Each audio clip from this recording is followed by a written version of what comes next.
Oil change time again for the FJ. I've discovered a little bit of a hack. I suppose it's just a way to limit mess more than a hack when you're changing the oil on the oil filter or the cartridge type filters that you find on the FJ Cruiser on the 4-litre V6s. On those particular filters, they've got a bit of a sump or a drain at the base of the filter. When you push the little drain tube up into them, the oil tends to go everywhere. So I'll just show you what I do to limit that mess. So there's your oil filter. As you can see, that's the drain hole to drain the base of the filter out. Here's the like little tool that you get with the filter, just so you can drain out the filter without getting oil everywhere. Problem with that is, stick it up in there and then you still get oil everywhere. So I'll just show you the little hack that I use. Put it in the bottom of it like a gin bottle.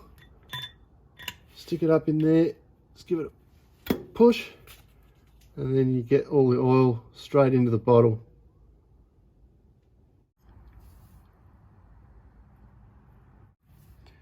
So that's been coming out for a few minutes. As you can see, the oil filter housing holds a fair bit of oil. That bottle's 750 ml, so it's at least half a litre. So yeah, don't go use, like a 250 ml beer bottle or something. Need a decent sized bottle. Use the glass. Simply because then I can push up hard against that filter housing without the plastic bottle crushing. Obviously, just be careful if you are using glass. So just be careful with that.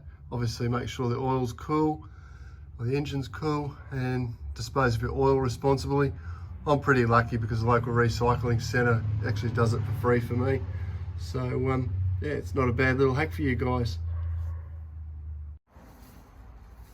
Couple of other little things you need to remember when doing an oil change on an FJ. So when you take the filter out, the element out of the housing, just make sure that you don't actually remove this centerpiece, because if you pull that out with the filter, what will happen is when you start the engine, you're going to crush the filter or it'll collapse within that housing and you won't have any oil pressure. So just make sure that that's in there. Also, when you've got the tool, get the one with the 3 prongs and the one on the back so you don't crack that particular housing.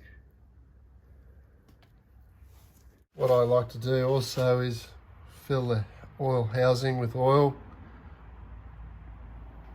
before I fit it back on the car. That way you're giving the car the best chance with the oil pressure again. Got some nice liquidy moly here. It's the first time I've actually used this particular oil in the car, so see what happens.